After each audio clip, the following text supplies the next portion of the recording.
తాకట్లో ఉన్న మీ బంగారాన్ని విడిపించి ఆ రోజు ఆన్లైన్ రేటుకి కొంటాం. Sharma gold company. శివాయ బ్రహ్మణే నమ. వీరబ్రహ్మేంద్ర స్వామినే నమో నమ. జై వీరబ్రహ్మ జై గోవిందమంబసి. 2026వ సంవత్సరం ధనస్సు రాశి వారి యొక్క రాశిఫలం. శివాయ బ్రహ్మణే నమ.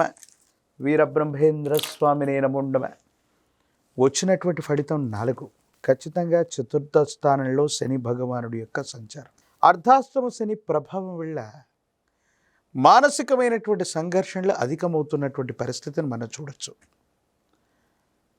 దైనందిన జీవితంలో ధనుసు రాశి జాతకుల యొక్క జీవన గమనంలో అర్ధాష్టమ శని వల్ల కుటుంబపరమైన అంశాలు, వ్యక్తిగతమైనటువంటి జీవితంలో కొన్ని ఇబ్బందుల్ని మనం చూడబోతున్నాం.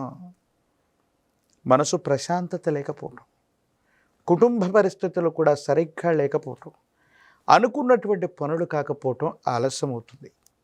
ఒక ముఖ్యమైనటువంటి విషయంలో అనుకూలవంతమైనటువంటి ఫలితం వస్తుందని ఆశించినటువంటి మీకు చిట్ట చివరి నిమిషంలో సాంకేతికపరమైనటువంటి అంశాల దృష్ట్యా మీకు రావలసిన అవకాశం, ప్రయోజనాన్ని వేరొకరు చేజిక్కించుకోవటం మానసికంగా అశాంతికి కారణమయ్యేటువంటి అంశం. ఎంతో ప్రయత్నం చేస్తున్నాం, అనునిత్యం ప్రయత్నించినప్పటికీ కూడా అనుకున్నది జరగట్లేదన్నటువంటి ఆలోచన కలుగుతూ ఉంటుంది. ఆర్థికపరమైనటువంటి అంశాల్లో కూడా ధనం రాకపోవటం, కొంతమంది వ్యక్తులతో, సన్నిహితులతో, మిత్రులతో అకారణంగా విరోధాలు ఏర్పడటం, సహకరించవలసినటువంటి వ్యక్తులతో కొంతమంది వేరొకరు చెప్పినటువంటి మాటని వారు వాస్తవం అనుకొని మనతో మిత్రత్వం కలిగినటువంటి వాళ్ళు కూడా కొన్ని విషయాల్లో అపార్థం చేసుకుంటారు. కాబట్టి మనం పొరపాటు చేయకపోయినా కొన్ని అంశాలకు సంజాయిషి ఇచ్చుకోవాల్సిన పరిస్థితి, నిరాశ నిస్పృహలకి కారణమైనటువంటి ఇలాంటి సందర్భాలు ఉన్నప్పటికీ కూడా ధనుసు రాశి జాతకుల యొక్క జీవన గమనంలో సానుకూలవంతమైనటువంటి ఫలితాన్ని పొందేటువంటి అవకాశం ఉంది. దాంట్లో ఎటువంటి సందేహం కూడా లేదు. మీ ఆధ్వర్యంలో నడుస్తున్న వ్యాపార సంస్థలు, సేవా సంస్థలు అభివృద్ధి పదంలో ఉంటాయి, ఆదాయం కూడా వస్తుంది. కానీ వ్యాపారాన్ని విస్తరించే సందర్భంలో ఆదాయాన్ని మించినటువంటి ఖర్చులు అవ్వచ్చు, రుణదాతల ఒత్తిడి అవ్వచ్చు, అధికంగా ఉండేటువంటి పరిస్థితి గోచరిస్తూ ఉంటుంది. బ్యాంకింగ్కి సంబంధించినటువంటి వ్యవస్థలు, ఆర్థిక సంస్థల నుండి రుణం కోసం మీరు చేసేటువంటి ప్రయత్నాలు సఫలీకృతం కాక ఆలస్యంగా ఉండటం వల్ల ఆర్థికపరమైన సర్దుబాట్లు మీకు ఇబ్బంది కలిగేటువంటి అవకాశం ఉంది. కొన్ని సందర్భాల్లో చేయని తప్పుకి, పొరపాటుకి సంజాయిషి ఇచ్చుకోవడంతో పాటుగా ఆర్థిక నష్టాలను కూడా భరించాల్సి వస్తూ ఉంటుంది. కొంతమంది అధికారుల ద్వారా లేదా కొంతమంది వ్యక్తుల ద్వారా మీ సంస్థ మీద అవ్వచ్చు, మీ వ్యాపార సంబంధమైనటువంటి అంశాల మీద ప్రభావాన్ని పొందటం, ప్రభావం పడటం, పన్నులు అవ్వచ్చు, జరిమానాలు అవ్వచ్చు, ఇవి మీకు చికాకు కలిగించేటువంటి అంశాలు. ఎందుకంటే కుటుంబ స్థానమైనటువంటి చతుర్థ స్థానంలో శని భగవానుడు అవ్వచ్చు, ఇతర స్థానంలోని రాహు సంచారం అన్నటువంటిది కొన్ని మిశ్రమమైనటువంటి ఫలితాలకి కారణమయ్యేటువంటి అంశం.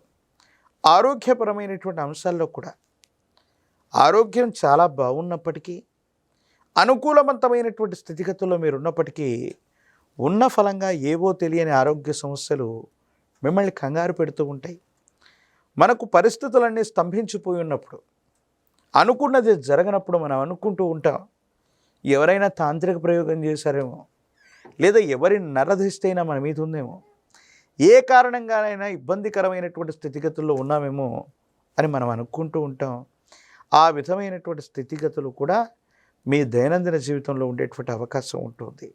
ఏది ఏమైనప్పటికీ కూడా ధనుసు రాశి జాతకులకి సంబంధించి ఇది ఒక మిశ్రమమైనటువంటి ఫలితాన్ని ఇచ్చేటువంటి సంవత్సరం. జాగరూకతతో మెలగడంతో పాటుగా ప్రతి ప్రయత్నాన్ని 1-2 సార్లు చేయటం వల్ల మాత్రమే అనుకూలవంతమైన ఫలితాలు వచ్చే అవకాశం ఉంది. రాజకీయపరమైన రంగంలో ఉన్న వాళ్ళకి ద్వితీయార్థం అనుకూలవంతంగా ఉంటుంది. విద్యార్థులు కూడా ఏకాగ్రతతో కూడినటువంటి విద్యను అభ్యసించాలి.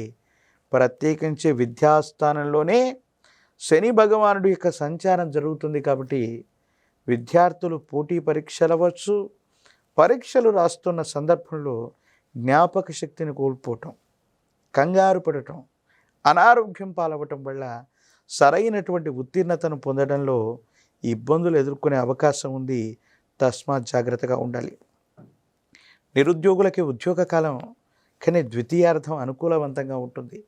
వివాహం కానటువంటి వారికి సంవత్సర ద్వితీయార్థం అత్యంత అనుకూలవంతమైనటువంటి ఫలితాలని తప్పకుండా ఇచ్చే అవకాశం కనబడుతుంది. అర్ధాష్టమ శని, చతుర్థ భావంలో శని భగవానుడి యొక్క సంచార స్థితి కుటుంబపరమైనటువంటి అంశాల్లో ఇబ్బంది కలుగజేస్తుంది. కాబట్టి కాలభైరవ అష్టకాన్ని అనునిత్యం చదవటం, కాలభైరవుడి యొక్క ఉపాసన చేస్తూ ఉండటం, ఒక పంచముఖి రుద్రాక్షని, మహాకాలభైరవ రక్షని మెడలో ధరింప చేసుకోవటం వల్ల అర్ధాష్టమ శనిలో కూడా అద్భుతమైనటువంటి ఫలితాల్ని మనం తప్పకుండా పొందేటువంటి అవకాశం కనబడుతుంది. ప్రత్యేకించి అర్ధాష్టమ శని జరుగుతుంది కాబట్టి నువ్వుల నూనె, జమ్మి చెట్టు కొమ్మలని హవనంగా సమర్పణ చేస్తూ తాంత్రిక విధానంలో కాలభైరవ స్వామి వారిని పూజించిన, కాలభైరవ స్వామి వారికి సంబంధించిన హవనాన్ని జరిపించిన, అమావాస్య లేదా అష్టమి లాంటి తిథుల్లో కాలభైరవుణ్ణి, కాళికా అమ్మవారిని ప్రత్యేకమైనటువంటి విధి విధానాల్లో పూజిస్తూ ఉన్న అర్ధాష్టమ శనిలో కూడా అద్భుతమైన ఫలితాల్ని మీరు తప్పకుండా పొందే అవకాశం కనబడుతుంది.